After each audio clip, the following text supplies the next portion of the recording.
De volta com o nosso super programa e hoje é sexta-feira. Mas não é qualquer sexta-feira, hoje é sexta-feira 13. Oh, meu Deus! Você acredita nas histórias de azar da sexta-feira 13? Ou para você é só mais um dia como outro qualquer?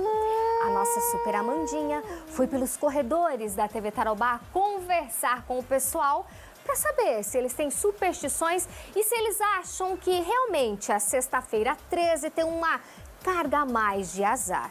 Olha só. Hoje é sexta-feira, um dos dias favoritos de muita gente. Mas tem um diferencial hoje, porque hoje é dia 13, sexta-feira 13. Tem inúmeras crenças, superstições que envolvem esse dia. E para saber mais quem acredita, quem não acredita, o que pensam sobre a sexta-feira 13, eu dei uma volta aqui pelos corredores da TV Tarobá para conversar com o pessoal. Não, para mim sexta-feira 13 é um dia comum como o outro. Não acredito, não. Você acredita nas superstições? Você tem alguma superstição de sexta-feira 13 ou para você é um dia como qualquer outro? Quando eu era criança, minha mãe falava sobre sexta-feira 13 e eu tinha medo de bruxa, essas coisas e histórias de terror, mas hoje para mim é um dia normal, tranquilo, a não ser quando tem alguns eventos assim que mostram coisas erradas sobre medo, terror, só isso. Que eventos? Você já vivenciou coisas assim numa sexta-feira 13? Já quando criança.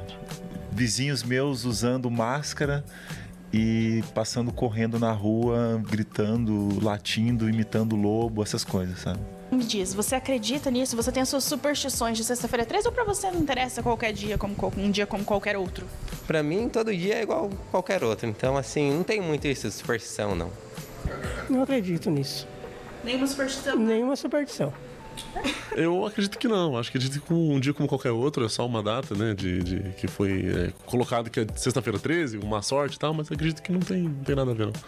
Um dia normal como qualquer outro, todos os dias temos muita sorte. Primeiro porque acordamos vivos, né? Isso já é muita sorte. Então, pra mim, não tem nenhum dia de azar, não. Gente, sexta-feira 13 é um dia normal pra mim. Tudo acontece do jeito que tem que acontecer. O que é pra dar certo, dá certo. O que é pra dar errado, vai dar errado. Pra mim é normal, tanto que eu tenho uma tatuagem com número 13 em romanos. Então tá tudo certo, vida que segue, é isso. Olha, eu sempre digo que eu não sou a pessoa mais indicada para falar em superstição, porque eu não sou nada supersticioso. Então, sexta-feira 13, para mim, é um dia como qualquer outro. Vou acordar pela manhã cedo, fazer os mesmos afazeres, sei que tem minhas tarefas do dia. Vai passar depois, no sábado é dia 14, vamos em frente. Para mim, não significa muita coisa sexta-feira 13. Não significa nada, na verdade. A sexta-feira 13 para mim é um dia normal, como qualquer outro. É lógico que a gente é meio supersticioso, evita de passar embaixo de escada, de ficar olhando para gato preto, mas eu tento levar a sexta-feira 13 como um dia normal, como qualquer outro. Tá vendo só o pessoal da TV aqui, pelo jeito, não tem muitas superstições aí relacionadas à sexta-feira 13.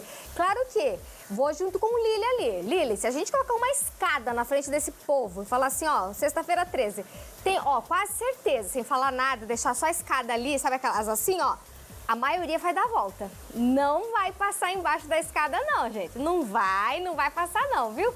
Mas a maioria encara a sexta-feira como um dia normal, também como deve ser, né, gente? Mas para falar mais sobre esse assunto, por que será que tem esse estigma com a sexta-feira, com o azar? De onde surgiu isso? Por que surgiu isso? Estou recebendo hoje aqui no nosso estúdio o professor e historiador, o super Guilherme Coutri. Tudo bom, Guilherme? Opa, tudo bom? Boa tudo tarde, certo. Seja bem-vindo ao Vitrine. Obrigado pelo convite. Imagina, vamos começar já desvendando. Por que a sexta-feira 13 tem essa carga que é o dia do azar? É uma mística, né? Então, nós temos dois pontos. Então, o ponto é o número 13 e a sexta-feira, que foram combates, basicamente. Então, para a gente entender um pouco de superstição, a gente tem que entender mais ou menos o que é superstição.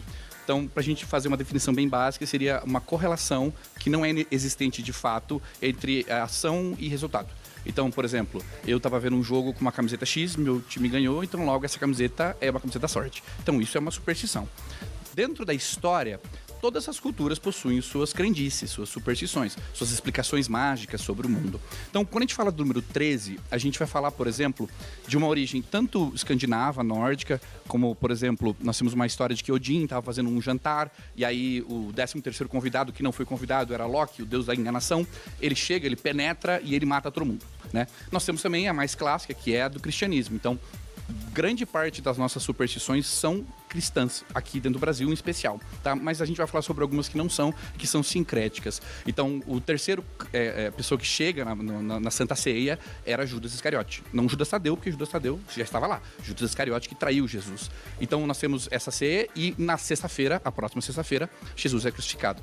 Então, se cria já uma mística sobre o número 13. Também é uma relação de que o número 12 é um número perfeito, né, dentro do nosso pensamento ocidental. Porque, então, o dia seria um dia de 24 horas, seriam duas 12 horas. Nós temos os trabalhos de Hércules, os 12 trabalhos. Nós temos os apóstolos, os deuses no Olimpo. Então, nós temos uma relação entre o 12 como um número perfeito e o 13 como um número que seria, então, ruim, amaldiçoado nesse sentido. Mas não sempre foi assim, né? Em outras culturas, o número 13 era visto como um número perfeito, vinculado à fertilidade, aos ciclos da lua, à menstruação, por exemplo. Então, nós temos uma diferença entre cristianismo, um pré-cristianismo e cristianismo. A sexta-feira, ela segue uma mesma lógica. Então, a sexta-feira nós tínhamos, por exemplo, se dizem que dentro da Inglaterra e nas regiões ali da Inglaterra, se uma criança nascia na sexta-feira, era colocada em cima da Bíblia, né? Ou que marinheiros não podiam velejar na sexta-feira. Se você rodasse na cama na sexta-feira, você ia tombar navios. Então, se tinha já uma superstição com essa sexta-feira, né? E também tem a ver com o cristianismo. Então, nós temos o dilúvio na sexta-feira, a expulsão de Adão e Eva, nós temos a morte de Caim para Abel. Então, nós temos essa coisa da sexta-feira. O que vai acontecer? Em 1907, nós temos, então, um livro de um cara chamado Thomas Lawson, que se chama Sexta-feira 13, que fala sobre um cara que trabalhava na Bolsa de Ações e ele utiliza dessa superstição para ganhar dinheiro. E aí ganha uma fama dentro dos Estados Unidos, ali, esse livro, que vai se espalhando. Nos anos 80, nós temos o filme Sexta-feira 13, com o Jason Voorhees, né, o assassino de Crystal Lake, e isso ganha muita projeção. Porque, naquele momento, nos anos 80, o filme é de 80 mesmo, né, redondo, nós temos uma ascensão muito grande dos filmes de terror, e os filmes de terror são o que os jovens fazem. Então isso junta essa crendice popular sobre o 13, que já existe historicamente, com um fenômeno cultural. E é assim que a gente consegue começar a entender, mais ou menos, por onde isso anda. Entendi. Aí vem toda essa superstição, essas crenças que já vêm de muito tempo atrás, da antiguidade, enfim. Mas e por que ela se perpetua? O que é? Passa de geração para geração, professor? Exatamente, é cultural, né? A superstição, ela tem um efeito positivo também, né? Claro, gente, não quer dizer que você vai lá bater no gatinho preto. Isso não é uma superstição que você deve propagar. Mas, por exemplo, quando a gente fala de bater 3 vezes na madeira, a origem histórica tem a ver com culturas indo-europeias que trabalhavam com as árvores, enquanto aquelas que têm alma. Então, elas poderiam espantar maus agouros, então um espírito ruim. Então, você encostava na árvore, você não precisava dar um tapa na árvore, tá, gente? Você encostava na árvore e a árvore poderia, então, de certa maneira, quase que te abençoar. Né? Então, quando você leva isso pra frente, então, essa ideia de encostar na madeira, e no Brasil a gente encosta mesmo, ele tem um poder de acalmar a sua ansiedade, por exemplo. Então, é uma crendice, mas não é uma crendice que é negativa necessariamente. Claro, quando a gente fala da nossa sociedade pós-iluminista, né, que a gente valoriza muito a ciência, nós temos esse grande aspecto da ciência do ceticismo, né, e eu sou, enfim, historiador, a gente trabalha na ideia da ciência, mas de um ponto de vista cultural e social, manter esse tipo de crendice não é negativo necessariamente. Né? Quando a gente fala, por exemplo, da escada que você comentou, pode ser que você não passe debaixo da escada por crendice, mas eu evitaria passar debaixo de uma escada que tem alguém fazendo alguma coisa lá em cima. Vai cair um martelo na minha cabeça. Pois é. Né? Não que necessariamente esse seja o motivo, né? Mas é um bom mas motivo. É um risco. Mas é um risco. Exatamente. Aí nós temos outras situações. Por exemplo, quem nunca ouviu aquela do chinelo, né? O chinelo virado, a mãe morre. Abrir o guarda-chuva dentro de casa, não casa. Ou varrer o pé, não casa. E essas outras superstições, professor, elas têm origem onde? O que acontece? Das que eu sei de cabeça, assim, a do guarda-chuva é uma bem interessante. Porque nós temos 3 explicações sobre o guarda-chuva. Uma que vem de uma lógica da palavra em inglês, que chama umbrella, que vem de uma palavra do latim chamada umbra, que significa sombra. Então, a ideia de você abrir um guarda-chuva, né, ou um guarda-sol, que seja, dentro de casa, que você não tem um sol, que você não tem uma chuva, você estaria jogando uma sombra sobre você mesmo. Então, seria um sinal de mau agouro. Né? Outra explicação, que é muito mais contemporânea, é que é o seguinte: os primeiros guarda-chuvas, eles eram de metais muito duros e eles podiam machucar alguém.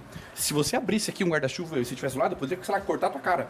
Então as pessoas, viu, se você abrir esse negócio, você pode machucar outra pessoa. E isso vai se misturar com uma crendice. Né? Nós temos, por exemplo, a do espelho. A do espelho é muito famosa, né? Que você precisa quebrar o espelho. 7 anos de azar. 7 anos de azar. Então nós tínhamos, por exemplo, em Roma, a ideia de que aliás, todas as superfícies reflexivas, elas fazem parte de algum tipo de superstição ou crendice em várias culturas. Por quê? Porque, pensa, você está vendo você mesmo, e aí você tem toda uma complexidade de compreensão do ser, do que eu sou. Né? E você olha ali e fala, mas peraí, isso aqui é mágica, né? Tem um aspecto mágico. Quando você mostra um espelho para uma criança, ela entende. Exatamente. Então, se tinha uma ideia de que aquilo podia capturar sua alma. Então, se você quebrasse esse espelho, você poderia perder sua alma. Qual que é a lógica? A lógica é, se você se olhou no espelho, a sua alma vai ficar lá 7 anos. Daí ela vai se soltar. Por isso que você não pode quebrar. Porque senão você fica 7 anos com azar. Meu Deus! Esse é uma das coisas. Também nós temos na Idade Média, quando a gente está falando ali de um momento de Inquisição, um pouco antes da Inquisição, mas esse crescimento da Igreja Católica, aquela igreja um pouco mais opressiva, né? Os espelhos, eles eram vinculados a demônios, né? Quando a gente fala da formação do que a gente chama de demonologia mesmo, porque isso foi criado ali mais ou menos no século XIV, né? De falar como é que você consegue entender um demônio, como é que você consegue saber. Os espelhos eram, então, tidos como itens para convocar ou para, né, trazer demônios. Então, o espelho já começa a ter essa coisa do... Olha lá, é um objeto que é mal assombrado, né? Quando a gente fala lá dos filmes de terror, por exemplo, Annabelle, né? Que veio daquela história daqueles dois... eles buscam itens amaldiçoados. Tem vários espelhos. O espelho ele já tem essa torre. Uma carga. Uma carga, exatamente. Tem o gato preto também, né? Que fala muito, por favor, gente, pelo amor de Deus, não machuquem os gatinhos. Não tem nada a ver. Mas os gatos, eles também são ambíguos. Em certas culturas, os gatos eram vistos como boa sorte. Então, se você vai falar da cultura escocesa, se você visse um gato olhando pra você, era boa sorte. Só que quando a gente fala também de Idade Média, a gente fala também dessa coisa de associar as bruxas. Então, a ideia de que o gato, ele seria, então, uma personificação. A própria bruxa se torna um gato. E, além de ser um companheiro, né? Nós temos também a coisa do gato preto, que vem de um texto de um historiador, o Robert Danton, que ele escreve um livro chamado O Grande Massacre de Gatos. Ele está falando sobre como mataram gatos na Inglaterra, mas os gatos não eram porque eles não gostavam dos gatos, era porque basicamente os chefes da fábrica tratavam os gatos melhor do que os funcionários. Então ele está fazendo um livro sobre uma crítica do sistema ali, sobre os trabalhadores, etc. Mas se criou uma ideia de que então matava gato na Europa. Não é bem verdade, tá? Não é bem verdade, mas essa crendice, essa lógica se perpetua, né? Falada várias vezes, né? Assume-se quase como que uma verdade e daí para você tirar isso demora mais ainda. Mas certo é, por exemplo, que as superstições, elas não fazem mal, elas podem em alguns momentos até ajudar, desde que, por exemplo, eu acho um pecado essa do gatinho preto, tadinho. Mas é isso, a superstição, ela entra dentro de uma lógica de explicação do mundo também, né? Assim como a gente fala de explicação do mundo via misticismo, via mágica, ela também, de alguma maneira, explica, e ela tem um poder de acalmar. E essa é a parte mais interessante. Se você acha que aquilo vai ajudar a sua autoconfiança, eles fizeram um estudo. Fizeram um estudo que falava sobre pessoas que cruzavam os dedos quando estavam fazendo uma tarefa de maior dificuldade, e elas ganhavam foco, elas ganhavam confiança e elas performavam melhor. É uma crendice? A gente não tem comprovação científica que cruzar os dedos tem algum efeito de fato, mas o efeito é psicológico, e se o efeito é psicológico, é uma superstição que, se você tem, não é necessariamente uma coisa que você tem que se livrar. Ou ativamente buscar, não entrar. E o professor Guilherme, a gente comentava aqui também nos bastidores, sobre um estudo que também foi feito, né, professor? Isso. Sobre o que aconteceu, então, o que acontece de fato na sexta-feira 13? Será que aumenta o número de acidentes? Será que aumenta o número, sei lá, de pessoas que sofrem acidentes domésticos, que caem, que acontece alguma coisa? E qual que é a resposta? Não, diminui, né? Eu estava lendo um estudo rapidinho, assim, de 3 cientistas, que eles estão trabalhando, então, aumenta esquenta mesmo, então chamaram a bombeiro, chamado a polícia, a internação no hospital, e na verdade diminui na sexta-feira 13, porque as pessoas ficam com medo, acabam Nem não saem de saindo, casa. bebem menos, não fazem festa, não vão pra balada, não fazem coisas assim, e acaba diminuindo. Então, de fato, é uma crendice que se perpetua, né, dentro da nossa cultura, mas que não necessariamente vai ter um efeito prático na vida real. Isso aí. Até porque essa coisa do sair, por exemplo, churrasco, alguma coisa assim, tem a superstição de que não pode ter, o quê? 13 pessoas presentes nesse ambiente, nessa confraternização, porque senão pode acontecer alguma coisa com dessas pessoas. Há uma probabilidade? Há uma probabilidade. A matemática diz que Quanto sim. mais gente, mais chance, ainda mais bebendo. De acontecer alguma coisa, mas daí as pessoas já atribuem alguma coisa. É uma necessidade do ser humano querer explicar alguma coisa que aconteceu juntando outra coisa também, né, professor? Sim, é porque, e aí não é uma crítica, mas é mais difícil a gente fazer um estudo sobre tudo, né? Não tem como a gente saber sobre tudo. Não tem como eu chegar aqui e saber sobre ciência, sobre história, sobre... É difícil. Então a gente acaba pegando essas explicações mais simplórias, mais simples mesmo, e isso dá uma sensação de conforto. Isso aqui eu já entendi mais ou menos, eu não vou mexer nisso aqui que é melhor. Essa do número 13 é tão engraçado que nos Estados Unidos, principalmente em alguns lugares na Europa, não tem, vários prédios grandes não tem o número 13. Então você sai do 12 pro 14. Algumas linhas aéreas não tem a poltrona 13, é 12 e 14. Então se torna uma crendice que não tem efeito prático na vida, novamente. Se você não morar no 13 não muda nada, mas se torna uma coisa que ela serve para apaziguar.